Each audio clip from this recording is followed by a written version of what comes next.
जय हिंद प्यारे दोस्तों। मैं एस के आर्या बीपीएससी जी के वर्ल्ड में आप लोग का हार्दिक स्वागत करता हूं। मैं पिछली कक्षा में एनसीईआरटी का सीरीज चला रहा हूं जो क्लास 6 का स्टार्ट किया हूं।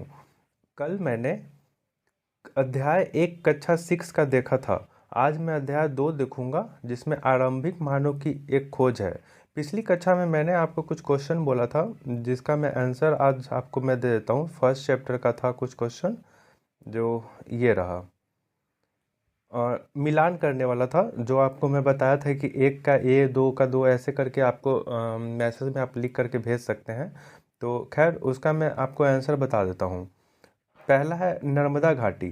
तो नर्मदा घाटी इस अध्याय 1 में बताया था कि किस लिए था। तो नर्मदा घाटी था आखेट तथा संग्रह के लिए। पहली सभ्यता थी, कई वर्ष पहले मिली थी यहाँ आखेट और संग्रह। नर्मदा नदी के घाटी के आसपास जंगली इलाका थे, उससे खाद और संग्रह करते थे। दूसरा है मगध। तो मगध के बारे में बताया था, यह सबसे बड़ा राज्य था। ठीक है। थर्ड देखते हैं गारो पहाड़िया। तो गारो पहाड़िया किस लिए था? यहाँ आरंभिक जीवन हुआ था। ठीक, सॉरी, आरंभिक कृषि हुआ था। जीवन मैं बोल दिया, आरंभिक कृषि हुआ था। और ये फोर्थ है फोर्थ है सिंधु तथा इसकी सहायक नदियाँ।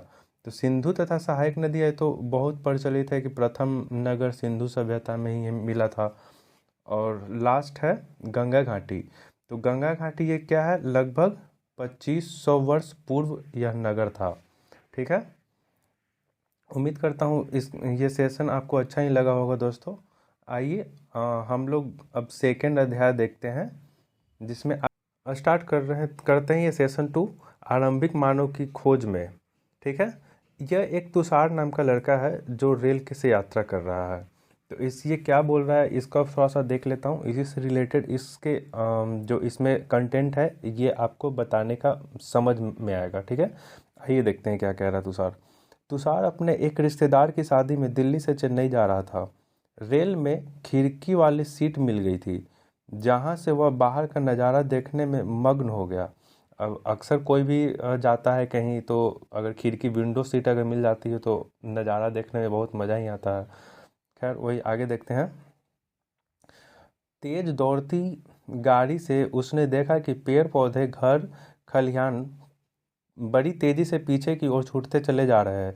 तभी उसके चाचा ने उसके कंधे पर हाथ रखकर कहा, पता है, लोगों ने मात्र 150 साल पहले रेल की यात्रा करनी शुरू की। बस तो उसके कुछ दशक बाद ही आई है।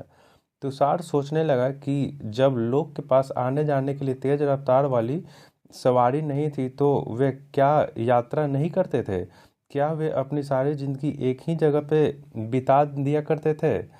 तो वह सोचने लगा और वह अंकल से पूछा कि जब यह 150 साल पहले ही तेज यात्रा करने वाली सवारी की शुरुआत हुई है तो क्या वो पहले लोग यात्रा नहीं करते थे? क्या वो पहले इधर से उधर नहीं जाते थे? यह सोचने लगा।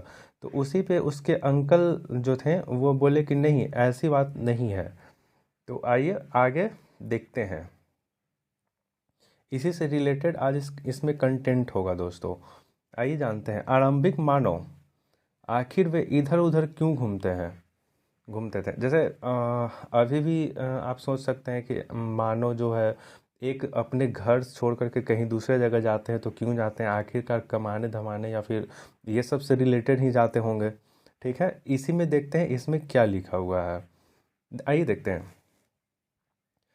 हम उन लोगों के बारे में जानते थे कि इस उपमहाद्वीप में 20 लाख साल पहले रहा करते थे। जैसे बता रहा है कि हम लोग उन लोगों के बारे में भी जानते हैं जो इस उपमहाद्वीप यानी जो भारतीय महाद्वीप है इसमें 20 लाख साल पहले रहा करते थे। आज हम उनके आखेटक खाद्य संग्रहक के नाम से जानते हैं। उन्हें हम वही जो शिकार करने वाले हैं उन्हीं लोग के से रिलेटेड जानते हैं। भोजन का इंतजाम करने की विधि के आधार पर उन्हें इनका नाम पुकारा जाता था। ठीक है। जो मतलब जो वो भोजन को, जैसे आज भी हम लोग कहीं जाते हैं तो किस लिए जाते हैं, ये सोचने वाली बात है कि कमाने के लिए ही जाते हैं ताकि हमें भोजन मिल सके, अपने परिवार को पाल पाल फूल सके, तो इसी के लिए तो जाते हैं। तो उस टाइम भी यही था कि उन उन लोग अपने भोजन को के शिकार करने के लिए शिकार किया करते थे, ठीक है। तो उन्हीं के नाम से वो जाना करते थे, ठीक है ना। आइए आगे देखते हैं क्या कह रहा है। आमतौर पर खाने के लिए वे जंगली जानवर का शिकार करते थे, मछलियों और चिड़िया पकड़ते थे, फल फूल दाने पौधे पत्ती अंडे इकट्ठा किया करते थे। जैसे उस टाइम के तो इतना तो तरक्की था नहीं कि लोग कमाने के लिए इंजीनियर बने, डॉक्टर बने, ये सब करे। तो उस टाइम तो शिकार ही एक बहुत हथियार था जो अपने को पालन करने के लिए कर सकते थे। तो वही इसमें बताया गया है। आइए देखते हैं। हमारे उपमहाद्वीप जैसे गर्म देशों में पेड़ पौधे की अनगिनत प्रजातियां मिलती है, इसलिए पेड़ पौधे से मिलने वाली खाद्य पदार्थ भोजन के अत्यंत महत्वपूर्ण है। अभी भी पेड़ पौधे जैसे कुछ चीज़ का साग हो गया, कोई भी चीज़ जैसे गन्ना, ये सब कुछ भी है तो वो सब पेड़ पौधे की कैटेगरी में आते हैं, ठीक है। आइए देखते हैं आगे क्या कह रहा है। लेकिन यह सब कर पाना बिल्कुल आसान नहीं था, पहले आसान नहीं था। ऐसे कई जानवर हैं जो हमसे ज़्यादा तेज भागते हैं और बहुत से जानवर हमसे भी ज़्यादा ताकतवर होते हैं। जैसे अभी जानते हैं जो हमसे बहुत तेज भागते हैं, जैसे तेंदुआ, ये सब जानवर लोग तो अधिकतर हम लोग से ज़्यादा ताकतवर ही होते हैं। भले ही हम लोग उसे काबू कर पाए हुए हैं, लेकिन जैसे ताकतवर अधिकतर जानवर हम लोग से ताकतवर ही हैं। आइए आगे देखते हैं। जानवरों के शिकार चिड़िया या मछली पकड़ने के लिए बड़ा सतर्क, जागरूक और तेज होना पड़ता था। जैसे उस टाइम भी दिमाग से ही खेल खेलते होंगे, तभी तो सतर्क रहते थे, थोड़ा सा चूक में उन लोग की जान भी जाती थी। आइए देखते हैं। पेड़ पौधे में खाना जुटाने के लिए यह जानना जरूरी होता है कि कौन से पेड़ पौधे खाने योग्य होते हैं, क्योंकि कई तरह के पौधे विषैले भी होते हैं, ये तो आप भी जानते हैं। साथ ही फलों को पकने का समय की जानकारी भी ज़रूरत होती है। तो वही उस टाइम के भी जो आदमी लोग थे, तो ये जानने लगे धीरे धीरे धीरे धीरे, जैसे कोई देखते रहे, कुछ खाए, पेड़ पौधे खाए तो कुछ जानवर लोग भी खा जाते थे। तो वही देखते देखते जब जानवर खा सकता है तो आदमी क्यों नहीं खा सकता, तो खाने को के लगे। तो उन लोग का टेस्ट कुछ ठीक लगा तो उसके उसके निगरानी करना स्टार्ट कर दी, जिससे उन लोग को भी पता चलने लगा कि ये खाने योग्य है और ये खाने योग्य नहीं है, ठीक है। ओके, आइए देखते हैं। ऐसे समुदाय में रहने वाले बच्चों का ज्ञान और गुणों का वर्णन करें। क्या तुमने ऐसे गुण और ज्ञान है, तो मतलब कह रहा है कि तुम्हारे अंदर क्या गुण और ज्ञान ऐसा है जो कि तुम किसी भी चीज़ को बता सकते हो कि ये खाने योग्य है या खाने योग्य नहीं है, ठीक है। आइए आगे देखते हैं।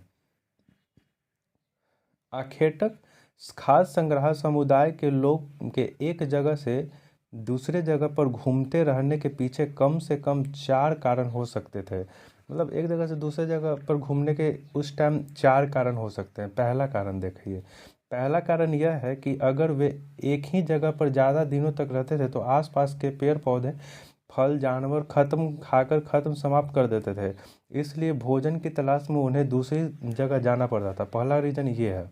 और दूसरा रीज़न देखते हैं। दूसरा रीज़न यह है कि जानवर अपने शिकार के लिए या फिर हिरन और मवेशी अपना चारा ढूंढने के लिए एक जगह से दूसरे जगह जाया करते थे, इसलिए इन जानवरों के शिकार करने के लिए लोग भी पीछे पीछे जाया करते थे। जैसे एक जगह कोई आदमी रहेगा तो रहते रहते तो वहाँ का संसाधन तो खत्म हो जाता था, क्योंकि पहले के आदमी तो इतना विकसित थे नहीं कि उसे डेवलप कर सके, ठीक है। तो वहाँ के आसपास के क्षेत्र के फल फूल शिकार ये सब खा कर ख़त्म कर दिए, तो दूसरे जगह जाना पड़ता था। और जब एक जगह से कहीं भी ख़त्म हो जाएगा संसाधन, तो जानवर भी उसे ढूंढने के लिए दूसरी जगह जाएंगे। तो दूसरा रीज़न ये है कि अगर जानवर अपने खाने के लिए दूसरी जगह जाएंगे तो उनके पीछे पीछे शिकार करने के लिए वो लोग भी जाया करते थे होंगे, ठीक है। यह है दूसरा कारण। आइए थर्ड देखते हैं। थर्ड कारण, थर्ड कारण यह है कि पेड़ों और पौधे में फल फूल अलग मौसम में आते थे, इसलिए लोग उन्हें तलाश के लिए उपयुक्त मौसम के अनुसार अन्य इलाकों में घूमना पड़ा। जैसे अधिकतर फल फूल जो हैं, जो उन लोग का एक सीमित फिक्स मौसम है कि इस मौसम में ये फसल होगी, इस मौसम में ये फसल होगी, इसलिए थर्ड रीजन है। और लास्ट फोर्थ रीजन यह है कि पानी के बिना किसी भी प्राणी या पेड़ पौधे की जीवन संभव नहीं हो पाता है, और पानी झीलें झरने अथवा नदियों में ही मिलती है।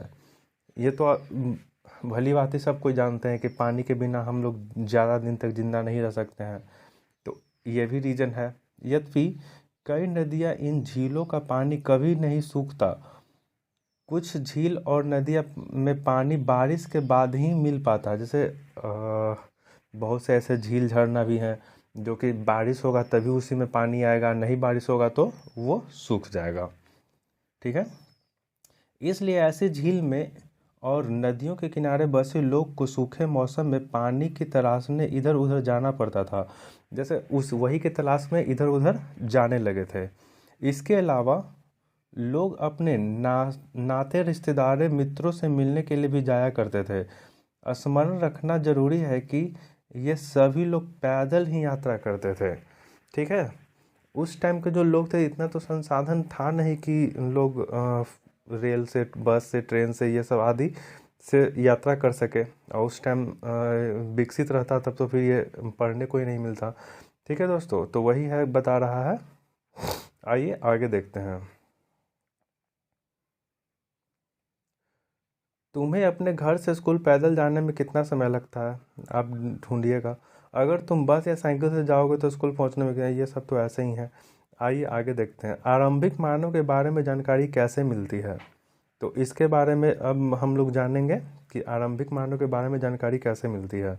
पुरातत्वविद, आर्कियोलॉजिस्ट, पुरातत्वविद को कुछ ऐसी वस्तुएं मिली हैं जिनका निर्माण और उपयोग अखेट खाद्य संग्राहक किया करते थे।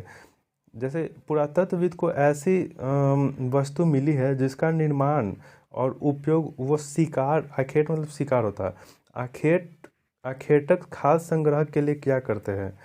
आगे देखते हैं। यह संभव है कि लोगों ने अपने काम के लिए पत्थर, लकड़ी, हड्डी के औजार बनाए हों। इसमें पत्थरों के औजार आज भी बचे हैं। जैसे ये यहाँ पे है दोस्तों, देखिए ये है पत्थर, ये सब है पत्थर। क ख ग घ में दिया है, आगे इसके बारे में बताएगा, ये ध्यान रखिएगा। ये सब अधिकतर तो पत्थर के ही हैं। ठीक है दोस्तों, और ये सब औजार ही हैं, ध्यान रखिएगा। देखिए हाँ, यहाँ पे दिया है पत्थर के बने औजार का, यह पत्थर के बने प्राचीनतम औजार है। मतलब ये जो है दोस्तों, क वाला सबसे प्राचीनतम हथियार ऐसा ही होता था। ख में है, इन्हें कई हजार साल बाद बनाया गया। जैसे सबसे पहले ये बना था, फिर उसके बाद सबसे पहले ये, फिर ये बना, फिर उसके बाद ग ये है, तो ग देखते हैं। इन्हें और बाद में बनाया गया है। फिर घ वाला है, इन्हें लगभग 10,000 साल पहले बनाया गया है। और ये गुटिका प्राकृतिक पत्थर है। जैसे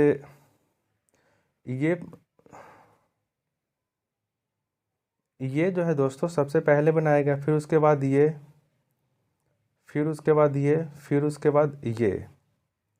ठीक है, और ये वाला जो है अंगा वाला, ये सबसे गुटिका की प्राकृतिक परिवार है। ठीक है ना। आइए आगे देखते हैं क्या आगे कहता है।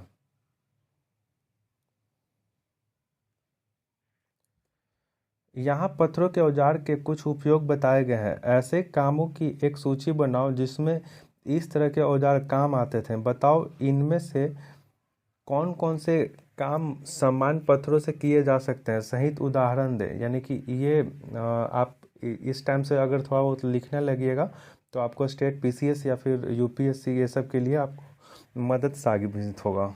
ठीक है दोस्तों, आइए आगे देखते हैं इसमें आगे क्या जानकारी दी गई है।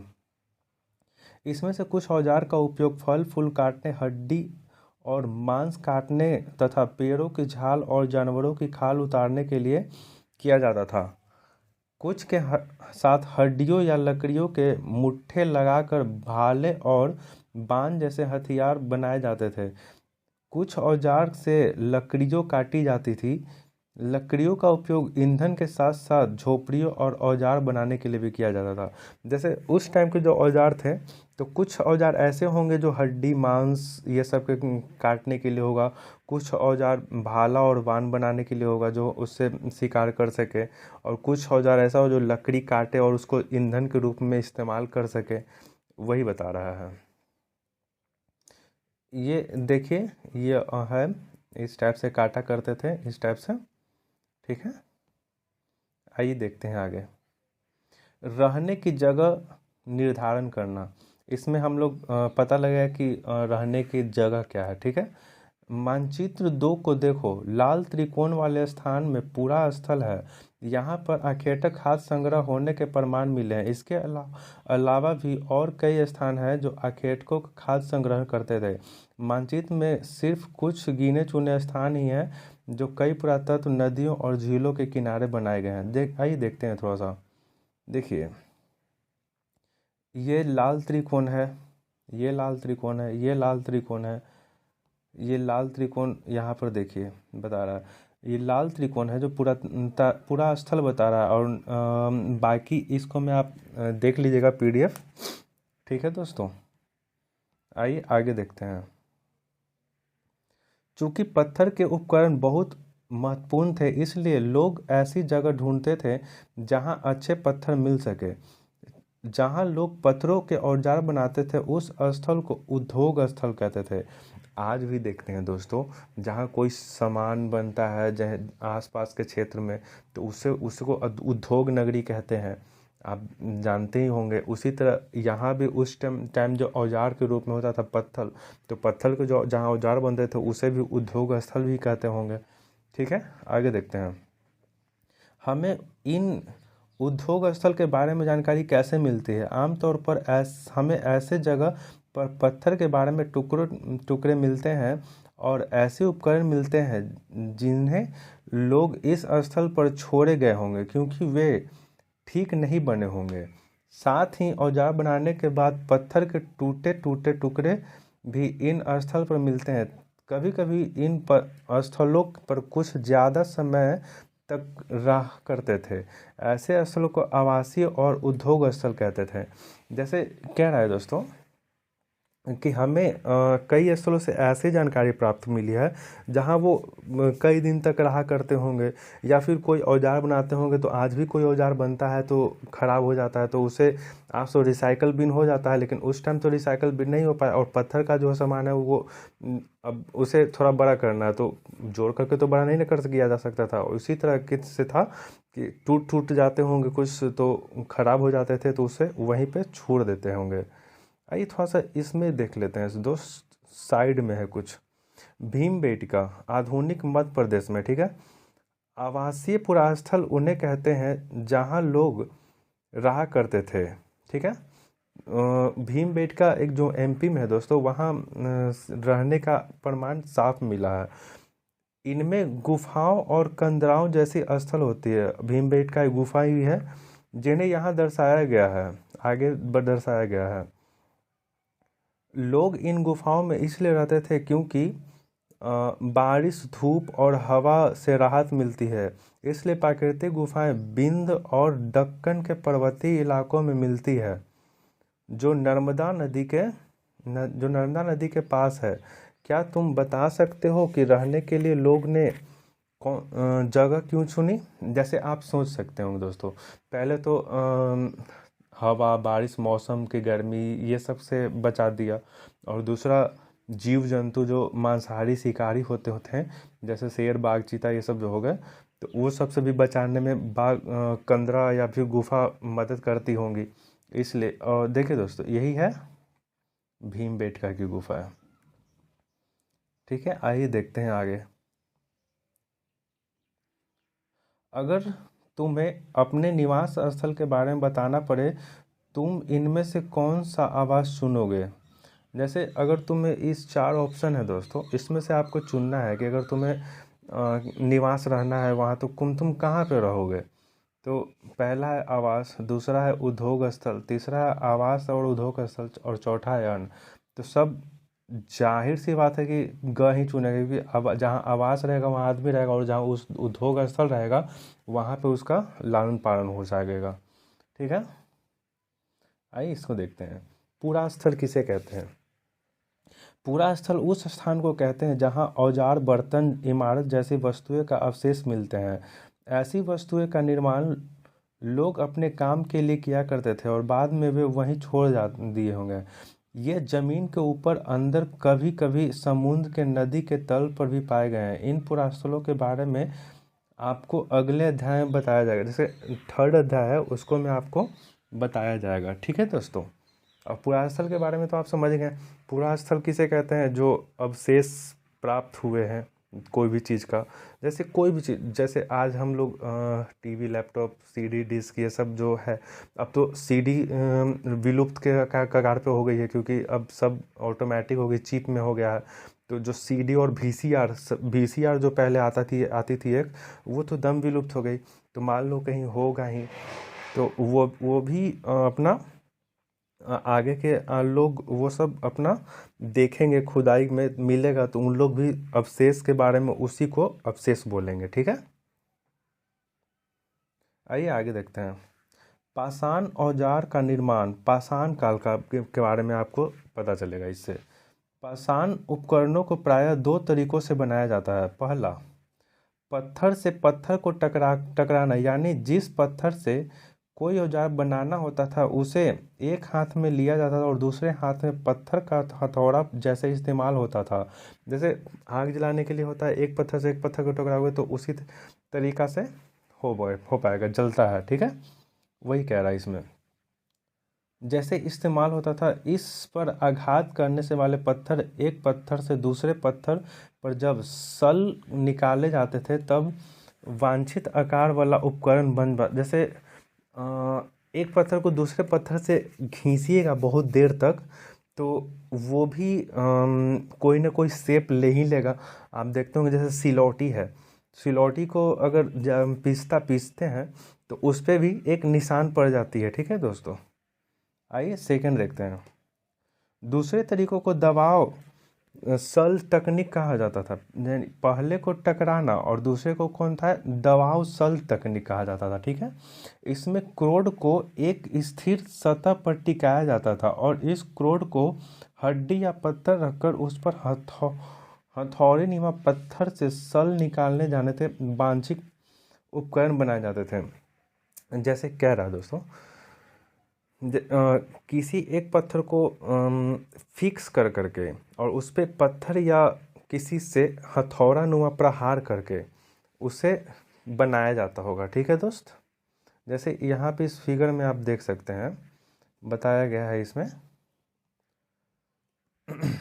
देखिए, पाषाण उपकरण कैसे बनाए जाते थे, इसके कई तकनीक के बारे में एक दर्शाया गया है। बताओ यह कौन सी तकनीक है? तो ये कौन सी तकनीक है, यानी कि फर्स्ट तकनीक वाला है दोस्त। आइए आगे देखते हैं। आग की खोज। अब हम आग के बारे में जाने हैं कि आग की खोज कैसे हुई है। देखते हैं, मानचित्र 2 में कुरनुल गुफा ढूंढो। जैसे मानचित्र 2 था, यहाँ पे था मानचित्र 2, किधर गया? हाँ, ये रहा ना, यही तो है मानचित्र 2। हाँ, मानचित्र 2 है और एक कुरनुल गुफा ढूंढना है। तो कुरनुल गुफा कहाँ हो सकता है? कुरनुल नीचे है, तमिलनाडु में है शायद। कुरनुल तमिलनाडु में ही है। ठीक है, नहीं, कुरनुल आंध्र प्रदेश में दोस्त। तो यही है कि यहाँ आंध्र हो गया, यहाँ केरल हो गया, आंध्र प्रदेश यहाँ हो गया, ये तमिलनाडु हो गया। तो कुरनुल ये रहा दोस्त, यही ढूंढने के लिए आपको कह रहा है। कुरनुल आंध्र प्रदेश में, ध्यान रखिएगा। ठीक है, सॉरी, हाँ ये रहा। ठीक है दोस्त, कुरनुल गुफा तो ढूंढ लिए, आगे देखते हैं इसमें क्या कह रहा है। यहाँ राख के अवशेष मिले हैं। इसका मतलब यह है कि आरंभिक लोग आग जलाना सीख गए थे। आग का इस्तेमाल कई कार्यों के लिए किया गया होगा, जैसे कि प्रकाश के लिए, मांस पकाने के लिए, खतरनाक जानवर से दूर भगाने के लिए। जैसे अब पूछ सकता है दोस्तों कि आग की खोज सर्वप्रथम साक्ष्य भारत में कहाँ पे मिला है?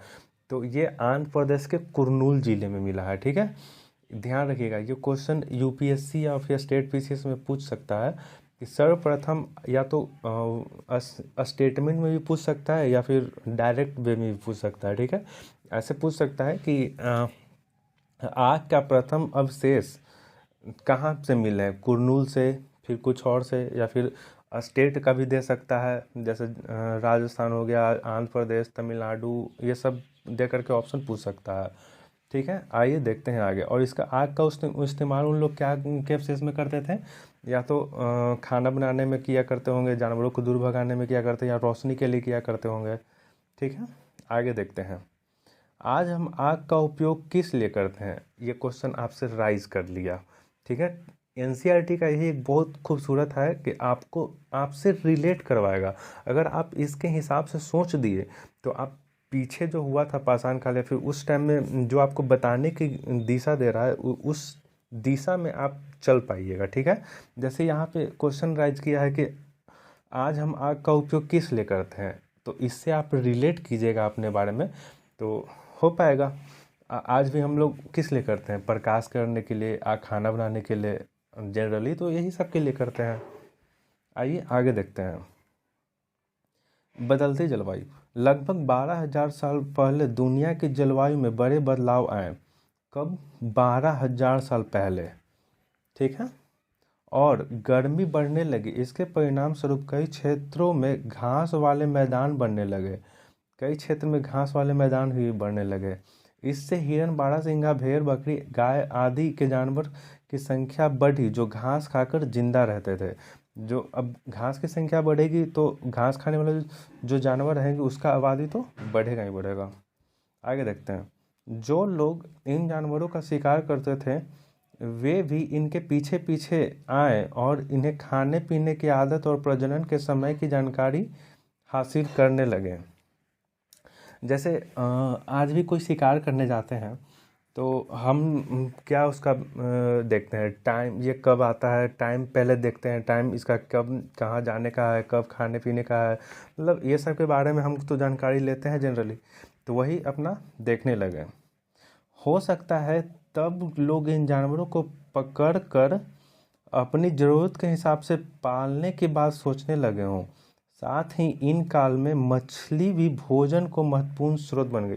जैसे अब उस टाइम तो बारिश हुई फिर या कुछ भी हुआ तो मछली का भी साधन बन गया और धीरे धीरे अब उनसे उपयोग, कोई जानवर का उपयोग करना भी सीख लिए होंगे। आइए देखते हैं आगे क्या कहता है। इसी दौरान उपमहाद्वीप के भिन्न भिन्न इलाकों में गेहूं, जौ, धान जैसे प्राकृतिक रूप में उगने लगे। जैसे गेहूं, जौ, धान ये सब जो था तो प्राकृतिक रूप से अपना उगना स्टार्ट हो गया। शायद महिलाएं, पुरुष और बच्चों इन अनाजों को भोजन के लिए बटोरना शुरू कर दिए होंगे। ठीक है, उस टाइम के लोग अब देखें कि जानवर खा रहे हैं तो उसी हिसाब से उन लोग भी देखने लगे। नाम और तिथियाँ देखते हैं इसके बारे में क्या बताता है इसमें। हम जिस काल के बारे में पढ़ रहे हैं वो पुरातत्वविदों ने उनके बड़े बड़े नाम रखे हैं। आरंभिक काल के वे पूरा पाषाण काल कहलाते हैं। जैसे जो आरंभिक काल है दोस्त, आरंभिक काल के पूरा पाषाण काल कहे थे। यह दो शब्दों पूरा यानी प्राचीन और पाषाण यानी पत्थर। जैसे पूरा पाषाण में पूरा का मतलब प्राचीन और पाषाण का मतलब पत्थर, इससे बना है।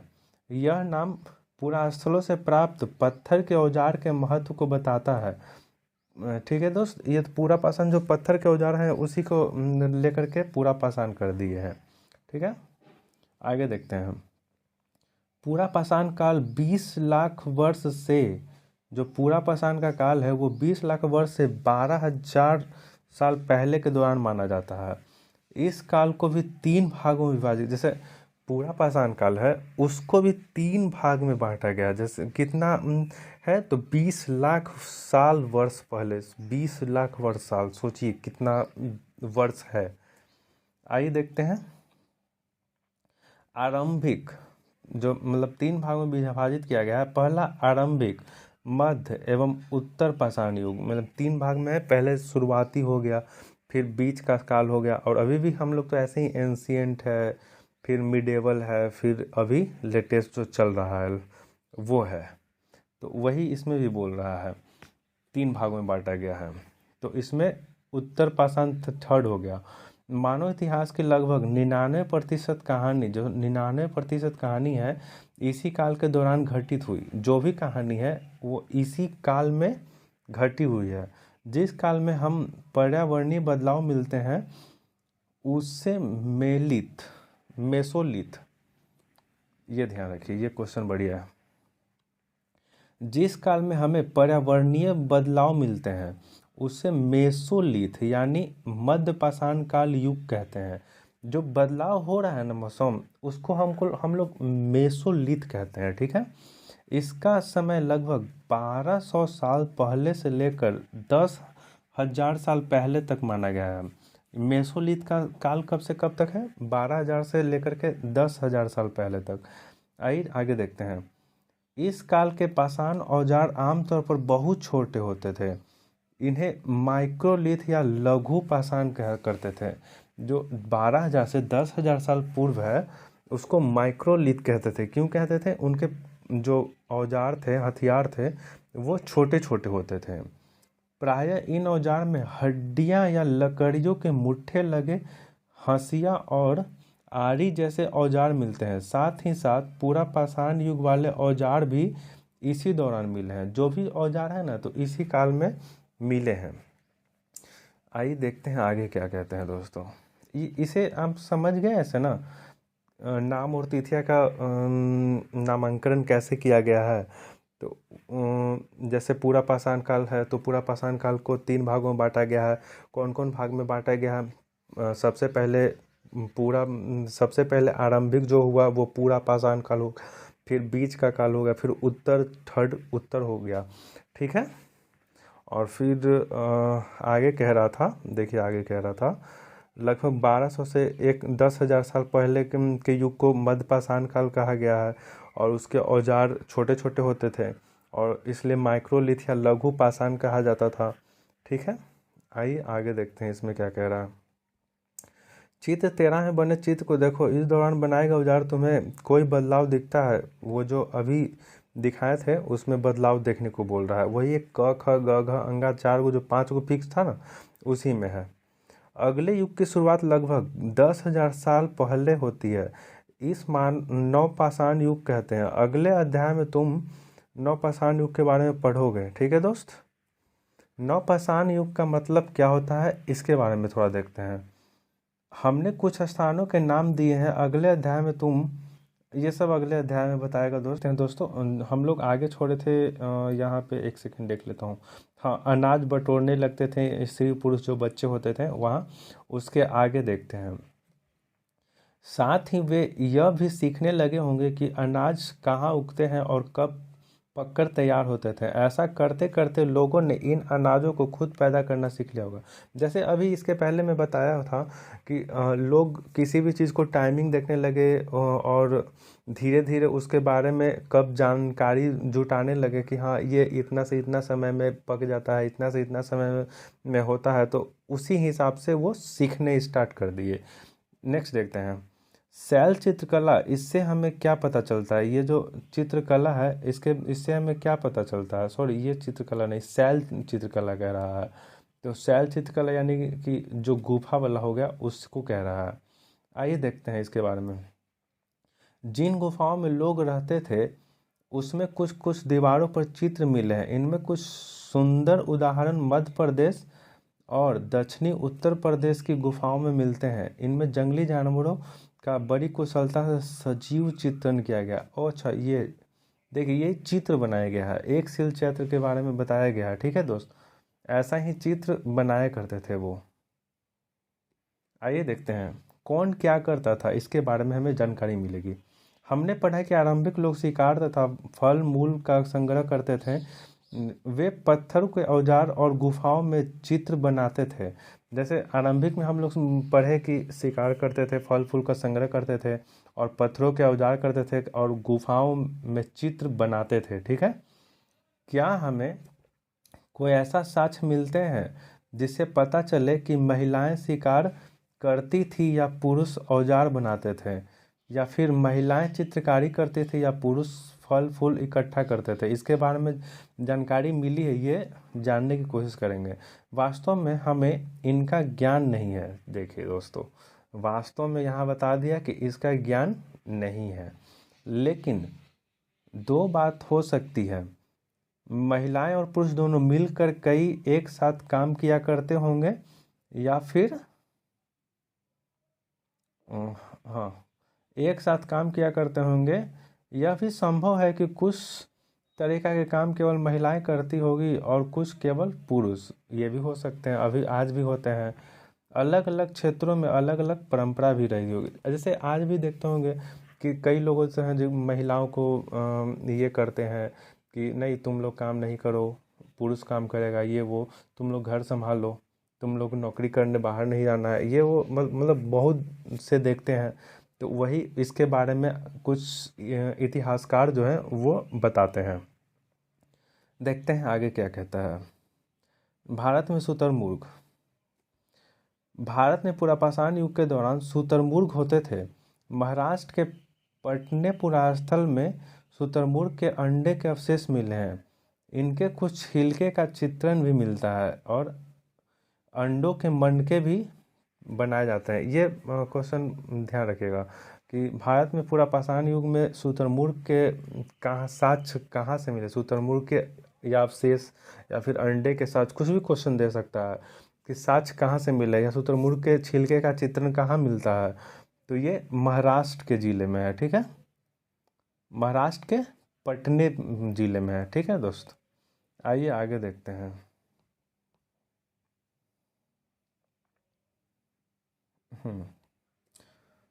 हुंस्की का साक्ष्य निरीक्षण।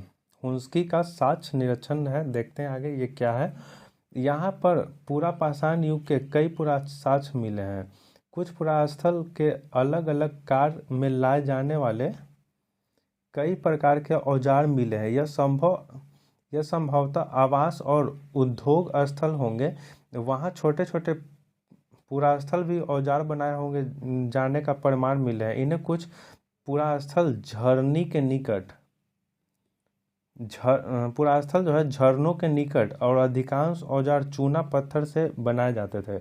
जैसे ये कोई जगह है दोस्त, ठीक है, हुंस्की का साक्ष्य, हुंस्की कोई जगह है, ठीक है, यहाँ से कुछ साक्ष्य मिले हैं जो कई तरीका से रहते होंगे, और वहाँ से झरनों के निकट जो रहते हैं वहाँ पे कई तरीका के औजार मिले हैं, और अधिकांश जो औजार थे वो चूना पत्थर के बनाए गए थे।